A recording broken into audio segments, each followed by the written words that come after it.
Bihar land survey, भूमि सर्वे के बीच नीतीश सरकार का बड़ा फैसला। बिहार लैंड सर्वे, भूमि सर्वे के बीच आया नीतीश सरकार का एक अहम फैसला। क्या है वो फैसला? भूमि सर्वे के बीच नीतीश सरकार का बड़ा फैसला। नए सिरे से तैयार होगा जमीन का डाटा।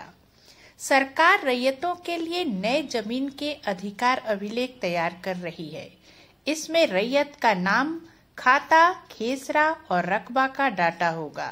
साथ ही हवाई एजेंसी द्वारा खेसरा नंबर सहित विशेष सर्वे नक्शा और ऑनलाइन पंजी 2 से जमाबंदी संख्या और जमाबंदीदार का नाम लिया जाएगा। इस डाटाबेस से जमीन से जुड़ी हर जानकारी आसानी से उपलब्ध होगी और इससे जमीन संबंधी विवादों को कम करने में मदद मिलेगी। नमस्कार, पूनम एक प्रेरणा में आप सभी का बहुत बहुत स्वागत है। आइए जानते हैं कि किस तरह से रैयतों के खाता अधिकार अभिलेख में रहेगी जमीन की पूरी जानकारी और कैसे नए जमीन के अधिकार अभिलेख से जमीन संबंधी विवादों में कमी आएगी। लेकिन उससे पहले आपसे निवेदन है कि अगर आप हमारे चैनल पर नए हैं और आपने अभी तक हमारे चैनल को सब्सक्राइब नहीं किया है तो प्लीज हमारे चैनल को सब्सक्राइब कर लें। साथ ही बेल आइकन भी दबा दें ताकि इसी तरह के नए वीडियो आप तक पहुंच सकें। तो आइए जानते हैं कि सरकार ने क्या मुख्य बदलाव किए हैं। अपने नियम में उन्होंने क्या नया बदलाव किया है। राजस्व एवं भूमि सुधार विभाग नए सिरे से जमीन का अधिकार अभिलेख तैयार कर रहा है। इसमें रैयत का नाम, खाता, खेसरा और रकबा का डाटा लिया जाएगा। यानी जो जमीन आपके नाम पर है, आपका नाम, आपके जमीन का खाता नंबर, खेसरा नंबर और कितनी जमीन है, जमीन का रकबा, ये सब डाटा लिया जाएगा।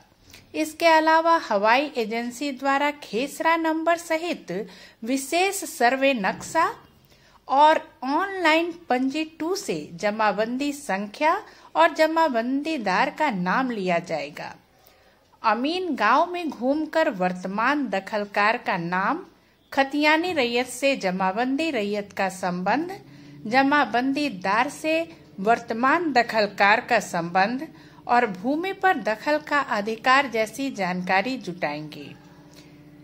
विवरणी कुल 14 कॉलम की होगी जिसमें हरेक खेसरा से संबंधित सारी जानकारी उपलब्ध होगी।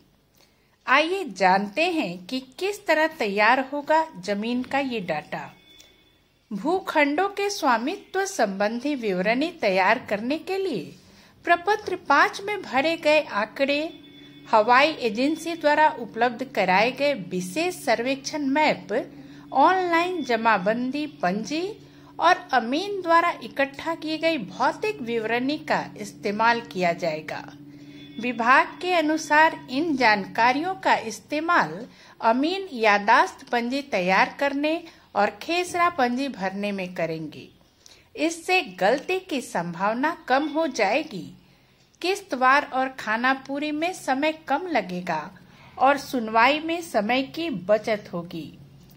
राजस्व एवं भूमि सुधार मंत्री डॉक्टर दिलीप कुमार जायसवाल ने सोमवार को कहा कि सारे उपलब्ध आंकड़ों का इस्तेमाल नए अधिकार अभिलेख तैयार करने में किया जाएगा।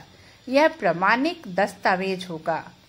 उन्होंने बताया कि जमीन से जुड़ी हरेक जानकारी अमीन के मोबाइल में उपलब्ध रहेगी, जिसके आधार पर उसे यह पता रहेगा कि पूर्व के सर्वे में जमीन किसके नाम थी, रकबा क्या था, जमीन कितने टुकड़ों में विभक्त हुई है।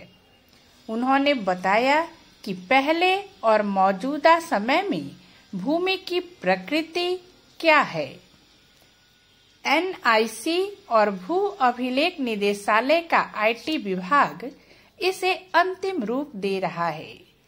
राजस्व एवं भूमि सुधार विभाग के अपर मुख्य सचिव श्री दीपक कुमार सिंह ने 17 जनवरी को बंदोबस्त पदाधिकारियों की बैठक में इससे संबंधित निर्देश दिए थे। इस निर्देश के आलोक में यह उपयोगी डाटाबेस तैयार किया जा रहा है। साथ ही नुक्कड़ नाटक के माध्यम से भी दी जा रही है भूमि सर्वेक्षण की जानकारी।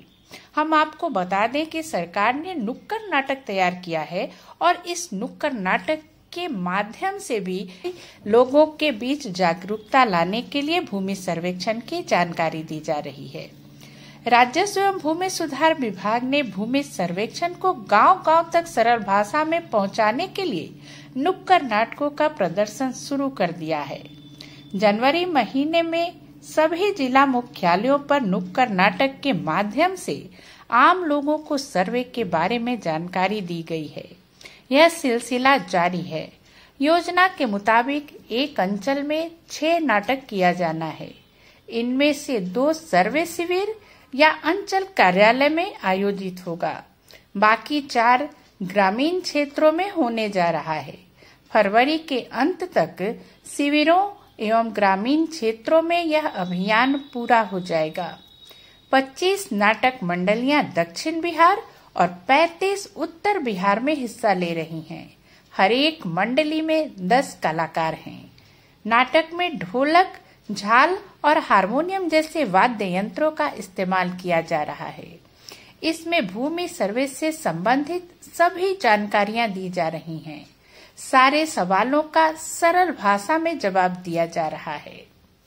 उम्मीद है यह जानकारी आपके लिए उपयोगी होगी।